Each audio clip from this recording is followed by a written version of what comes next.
All right, so we're going to go ahead and get started as more folks continue to join us. Hi, everyone. My name is Donna Quach. I'm with the College Success Foundation. I'm the program manager for the Washington Passport Network. I use she, her pronouns, and really excited to see all of you spending your hour with us today. We are excited to bring to you our December webinar for the Washington Passport Network, which is bringing voices of experience to the table. This is part one of a two-part series webinar. And today we're hearing from live experts with experience, homelessness experience. And we're excited to partner with folks from the Mockingbird Society, as well as the Office of Homeless Youth, and hear from live experts this afternoon. At this time, I'm going to hand it off to the presenters to do an intro. And then after, we have a quick poll that will launch before we get into the presentation. All right, Lacey, I'll hand it off to you. Thank you. Hi, I'm Lacey. I use she, her pronouns. I am part of the Mockingbird Society. I'm a King County chapter leader. And I will just hand it off to Autumn. Thanks, Lacey. Autumn Nolan here, she, her pronouns. I am a Y4Y member, and I am also a youth program specialist at Olympic Community Action Programs. And Jonathan, if you want to introduce yourself. Sure. Hello, everybody. My name is Jonathan Hemphill. I use he, him, his pronouns. I have many hats, many roles, but today I am a support person and also the strategic engagement and communication specialist with the Office of Homeless Youth. Nice to meet you. Nice to see everybody. I'll pass it over to you. Thank you. Hi, everyone. My name is Elle Behrens. I use she, her, and they, them pronouns. I'm the Regional Engagement Coordinator for the King County region of the Mockingbird Society, and I'm just here in a supportive role. Really excited to be here with everyone today, so thank you. And I'll give it back to you, Donna. Awesome. Thanks so much. Okay, I know that several of you have introduced yourselves in the chat, and we appreciate that. And we'd also like to get a better understanding of where folks are at in terms of what sector you represent and your experience working with young people. So at this point, or at this time, I'll going to launch a poll and ask for your participation. There are 4 questions there, or excuse me, sorry, 5 questions. And we'll give it a few minutes for folks to respond.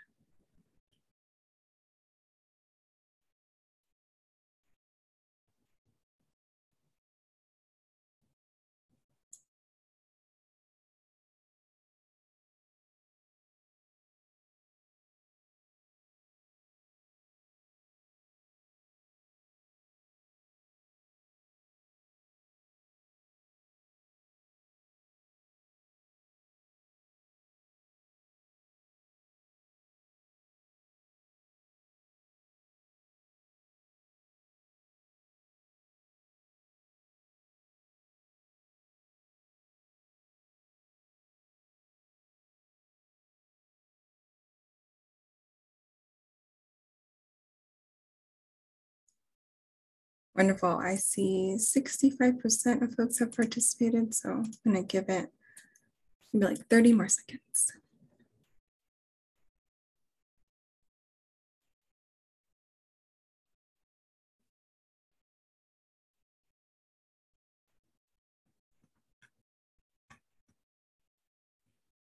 All right, at this time, I'm going to end the poll so we can share the results.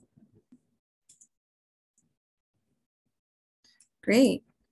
Okay, so as you can see, the first question is, what sector do you represent? Many of you identify as staff from the education sector, as well as independent living staff and behavioral healthcare staff. And there's an other as well. What is your experience working with young people?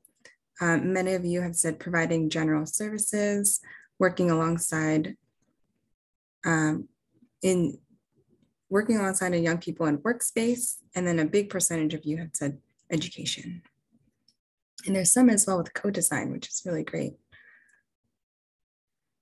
Really good to see that more than half of you, actually many of you have been to several WPN webinars, and there's one person that this is your first webinar, so welcome.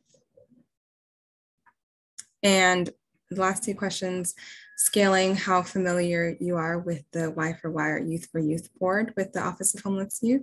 Sounds like there's a varied level of understanding, but 38% of you have said not familiar. So we're glad you're here to join us today to learn more. And then in terms of Mockingbird Society, it seems like there's a range of knowledge level there.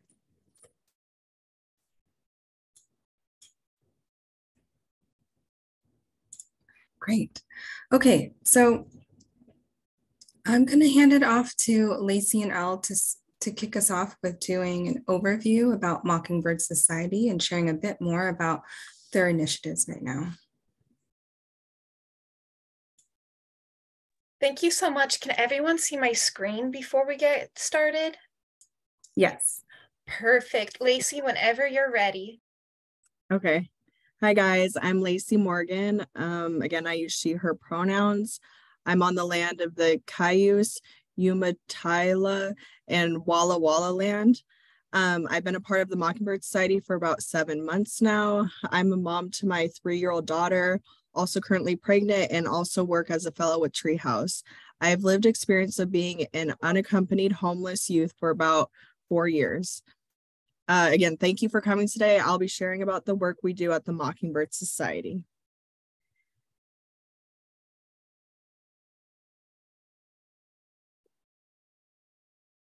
Overview of the Mockingbird Society. We create, support, and advocate for racially equitable, healthy living environments that develop and empower young people at risk of or experiencing foster care or homelessness. We accomplish this by training young people who have experienced youth homelessness and foster care to be their own best advocates. In partnership with young people who have lived experience, we change policies and perceptions that stand in the way of every child having a safe, supportive, and stable home. We envision each young person, regardless of race or individual experience, reaching adulthood with an equitable opportunity to thrive. The Mockingbird Society was founded in 2000 to provide meaningful opportunities for youth and young adults to reform foster care. Its first project was the Mockingbird Times, originally a monthly newspaper written by young people who have experienced foster care. The Times aims to change public perception and educate readers on legislative work. Since then, our work has expanded to include working with foster families, child placing agencies, and other advocacy organizations. In 2013, Mockingbird made a commitment to ending youth homelessness. We have 3 main program areas, including family programs. The Mockingbird family is our way of delivering foster care services modeled on the extended family structure. Public policy and advocacy. This department focuses on direct advocacy and system reform. Youth programs includes the Mockingbird Youth Network and the YA program. The YA chapter, which stands for Youth Advocates Ending Homelessness. Youth programs has a dual focus on policy and youth development. Our regional chapters bring together young people ages 13 to 25 across the state who have experienced foster care and or homelessness. We help them advocate for and gain access to the resources needed to thrive. Here is the map of our regional chapters. As chapters, we followed the Mockingbird advocacy cycle. This is our unique way of leading child welfare and YYA homelessness reform in Washington. 1, identify challenges. This starts in the spring. This phase is the most creative because it's when our young people are faced with the challenge of coming up with ideas for changes that they would like to see in the foster care or YYA homelessness systems. Mockingbird participants have many conversations and activities that help participants reach consensus on their system reform idea. 2, defining solutions. This takes place in the summer. Participants start to draft proposals for their system reform idea. Presenting ideas to the community at Summit. 3, refining solutions. This takes place in the fall. During the 3rd phase in our cycle, participants work with staff and consult experts to identify advocacy pathways. We ask questions like, does our proposal need a legislative fix or a policy fix? Does it require funding? Participants finalize their proposals again, and the chapter leaders vote to approve the legislative agenda. 4, advocating for change. This takes place in the winter. The final phase of our cycle is the most exciting because it's when we take the ideas that made it through to Olympia and do direct advocacy for our proposals. Hundreds of participants attend Youth Advocacy Day and advocate directly on behalf of their legislative priorities. Throughout the legislative session, participants provide also testimony at hearings and call legislators to make their voices heard. Now we're going to talk about guiding principles. These relate to how the Mockingbird Society partners with young people. 1, all people are experts in their own experience. As young people with our own experiences, we have powerful inside understanding of the system. 2, young people are capable to and already do make rational, tough decisions every day. Our experience has shaped us in understanding what it means to survive. We know what it's like having to grow up at a young age. Our voices matter. 3, each and every one of our stories matter. We are leaders, and together we will change the system through our shared experiences. Now I'll be sharing some specific work Mockingbird is doing this legislative session related to ending homelessness. Peninsula. The Peninsula chapter has noticed that some youth under age 18 who are experiencing homelessness cannot safely return home. Youth under 18 cannot consent to their own shelter. In cases where youth cannot return home and their parents do not give consent or cannot be located, youth may end up experiencing homelessness.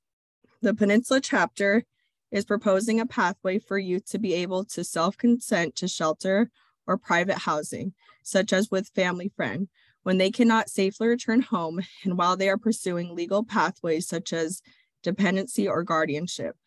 The chapter is considering what a safety assessment for that situation would look like to ensure that the youth's choice is a safe space. Northern. Juvenile records have significant consequences for young people. They can cause youth to be denied for school, jobs, and homes, so they struggle to get on their feet as young adults.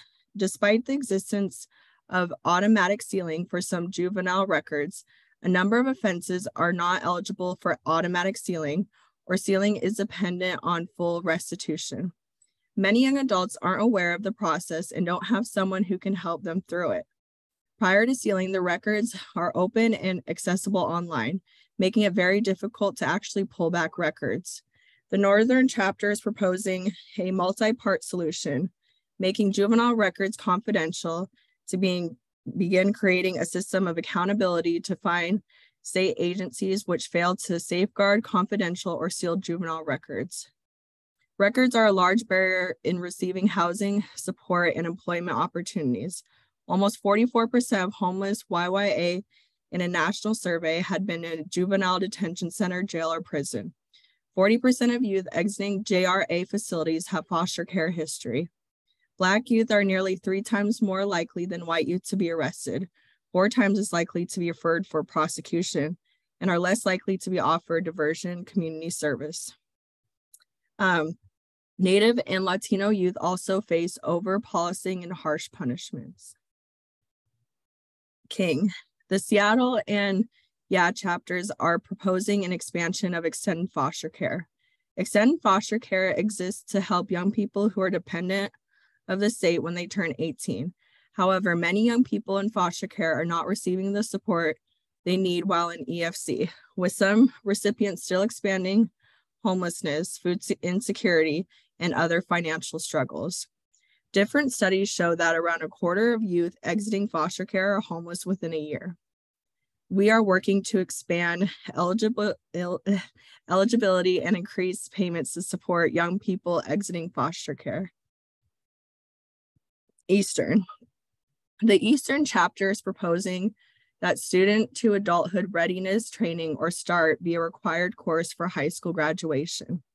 In this course, students would be required to learn the basics of what it's like to live an adult life, including financial literacy, professional development, basic mechanics, basic cooking skills, and how to access resources in the area. Doing this will open more positions in schools for teachers to fill, as well as preventing homelessness in youth.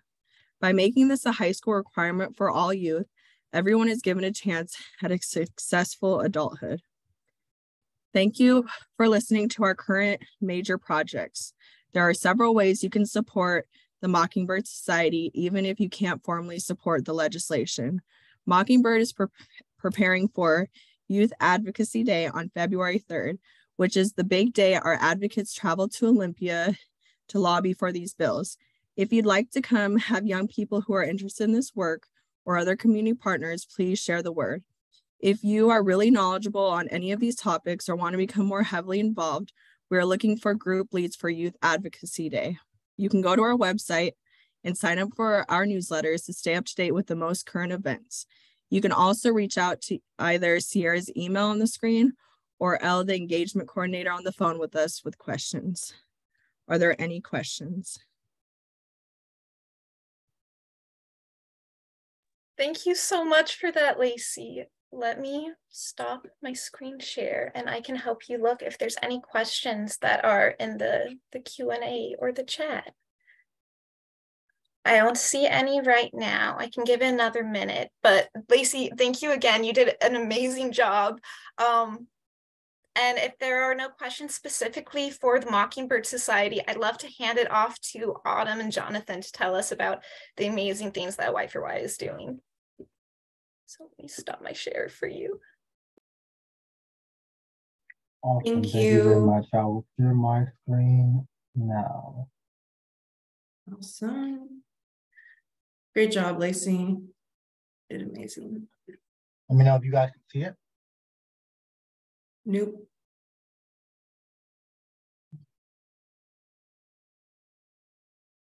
How about now? Yeah. Awesome. All right, Oh, Autumn. all right. Okay. Well, let's start with the Y4Y. The Y4Y is a group of passionate young adults living in rural communities around Washington State. Each and every one of us has personally endured the systematic inequities present in these systems that were created to support us. This has led to, some form of homelessness or housing instability. We work to create a system that genuinely wants to solve the problems at hand, while also creating an inclusive and uniquely educated approach. This education will not exclusively come from degrees or certificates, but also will include the importance of hearing from people who have personally experienced these things. The lived expert. This person's opinions and expertise is vital to solving our problems and creating a more sustainable way of providing services and coming up with a viable solution to ending homelessness.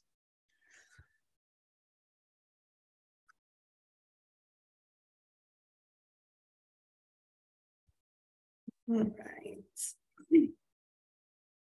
Jonathan, if you want to go back to the intro. Thanks. All right, well, as I mentioned before, I am Autumn Nolan. I use she, her pronouns. I am a Y4Y member, and I currently am employed at a place called Olympic Community Action Programs, where I work as a direct service provider for youth and young adults. And that's in the world of housing. I'm someone who is in recovery from opiate use disorder, which is a fancy term for saying heroin addiction. I struggled as an IV drug user for many years of my life. I lived through many experiences and traumas. I endured years of homelessness, as well as housing instability. And today I'm proud to say I'm a healthy, loving mother of 2 children. I'm in love with my career, and I've truly worked hard to get to a place of stability. I now have 3 years between, I have 4 years between myself and my addiction, 3 years of being stably housed, and 2 years of being a direct service provider. I'm also the first person in my family to go to college, and I'm currently enrolled and on track to receive my bachelor's degree in public administration.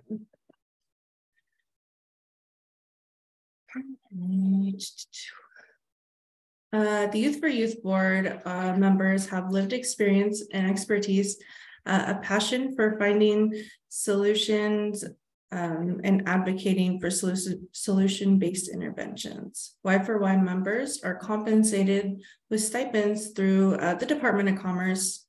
And some of the things that the Y4Y board claims as accomplishments are a youth and young adult coordinated entry tool. And this is a tool that allows providers to screen youth and young adults in a way that is trauma informed and equitable. Another accomplishment that we were involved in is the Senate Bill 6560, which is a bill that ensures no youth is discharged from a public system of care into homelessness. Another accomplishment we're involved in is a transitional living program that provides housing assessments, referrals, screening, and ongoing family engagement and permanency planning services for non-state dependent youth ages 16 or 17. We also have balance of state participation and participate regularly in grant reviews and presenting at national conferences.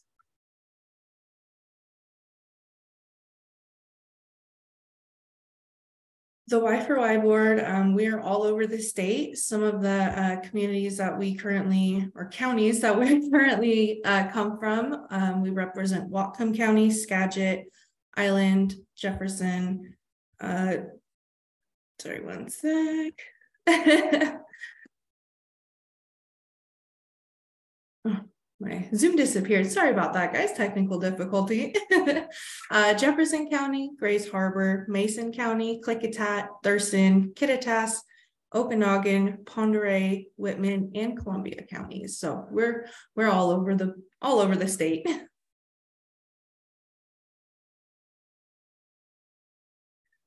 And so this is when we had planned on doing polls, but I think they were included in the beginning. So yeah, I think everybody already answered these questions. And I know we had quite the different representation of all sorts of sectors. So thanks everybody for being here.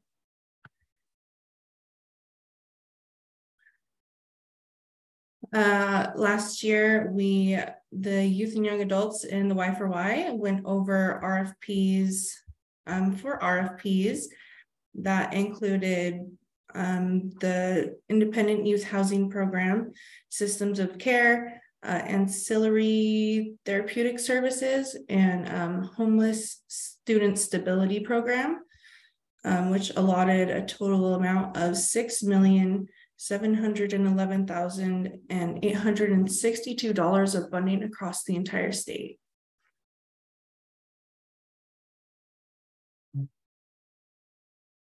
And another poll that we were intending on doing, but I think everybody also answered this, and it's really cool to see the difference that people are working with young adults and youth. It's really cool. So thanks. Where the funding goes. So for the ancillary therapeutic services, which is it's a program that provides behavioral health services to youth within Hope centers, crisis residential centers, and licensed overnight youth shelters. This program was funded into 23 counties for a total amount of $562 being allocated. The next one is a system of care grants, which is a system of care grant is a grant that supports interventions that prevent youth and young adults from exiting publicly funded systems of care into homelessness. And this grant was allocated to 8 counties for a total amount of $1,397,460 being allocated. The Independent Youth Housing Program is a program that provides rental assistance and case management for young adults aged 18 to 24 who were dependents of Washington State or some federally recognized tribal foster care prior to the age of 18 and now meet low income limits. This program, oh my gosh, this program was dispersed upon 19 different counties and funded a total amount of $3,887,400 that were allocated across the state. And finally, our Homeless Student Stability Program is a program that provides housing support, including diversion, housing navigation, financial and or rent assistance, housing stability, case management, and other services like that. This was awarded to 10 different counties and was funded a total amount of $865,000 that was allocated.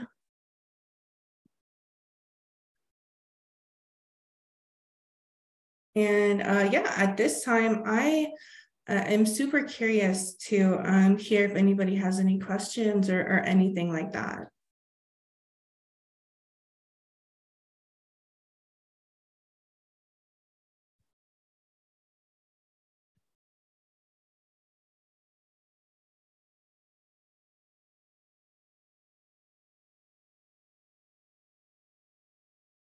And if there are no questions, is there anything in the chat? I can't see the chat right now. Yeah, I don't see anything in the chat or the Q&A. Oh, actually, there's a question in the chat from Carrie. If you'd like me to read that, how long does the funding carry on those initiatives? Yeah, thank you so much. It really depends. I think, Jonathan, if you want to take this one, it really just depends. Usually they renew yearly, but yeah. Normally, funding for these different types of RFPs are yearly or based upon, like, for instance, the legislator particularly created this program and wanted that program to be funded for a special amount of other time, maybe like 1 to 2 years, sometimes up to 4 years, and then it gets put back out and renewed. And then there's also different types of ways to get the funding outside of request for proposal or RFP. Hope that answer your question. Thanks, Jonathan. All right. Yeah, thank you. It does. There is one more question here from Megan, and I'll read it. Can Y4Y or Mockingbird assist with finding housing placement for students experiencing housing insecurity? And just a bit more context, we don't have housing at Bellingham Technical College, so we are always looking for resources to refer in Whatcom County.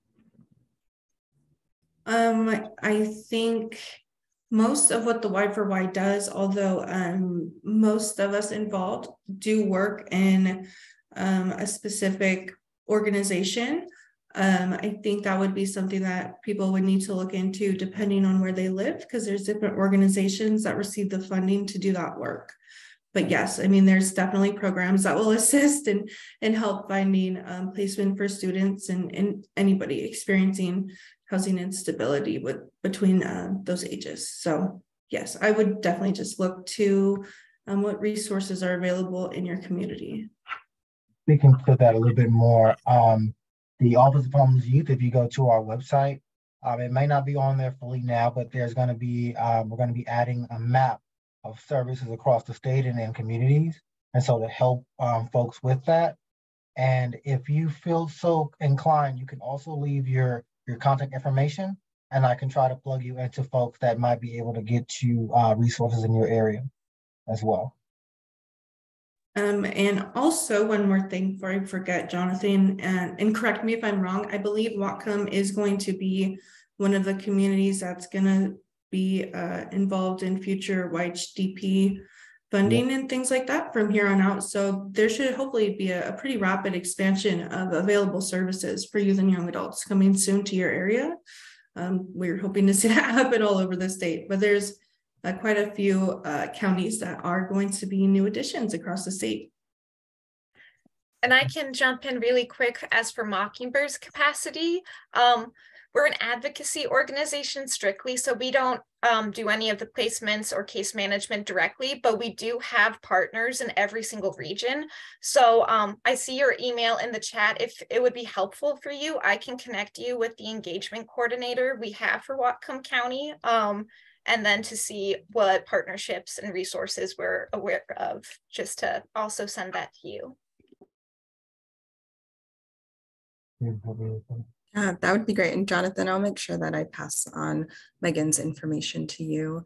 And on the OHY or Commerce website, there's and please let me know if this is still in place, but with TRAP, there are, my understanding is there's nonprofits that help with finding or support with rental assistance. And I wonder if that was to Vivian's comment here that Northwest Youth Services can support. And I believe it's ERAP now. Is TRAP still a thing? I mean, we've transitioned so many different times between the two, but I do believe currently organizations are offering ERAP, which is basically the same thing, but emergency rental assistance program. Yeah. We have one, I'm not sure, we have one more slide, you guys. So let me share one last time about that. I know we're doing so much information. All right, so you ready, Autumn, for the last one? Yes, let's do it. All right. Well, it's not working. What's going on? There we go. All right, and I'm really hoping that everybody can either type in one thing, share in some capacity, one thing that they are hoping to take away from this conference, something that they've learned, you know, even just between the two presenters today, including myself and Lacey. We're really hoping to see that people are connecting with the information we're trying to share. So if anyone has any takeaways, we'd love to hear it. Awesome. And that concludes. Yeah, and thank you so much, everybody, for being here today. We appreciate it. Yeah. Thank you all. Thanks, everyone. We're just going to wait to see if there are any other comments that come through in the chat or Q&A in general for all of the presenters this afternoon. Carrie, thanks so much for joining us. Yeah, glad to hear that this was good information and helpful.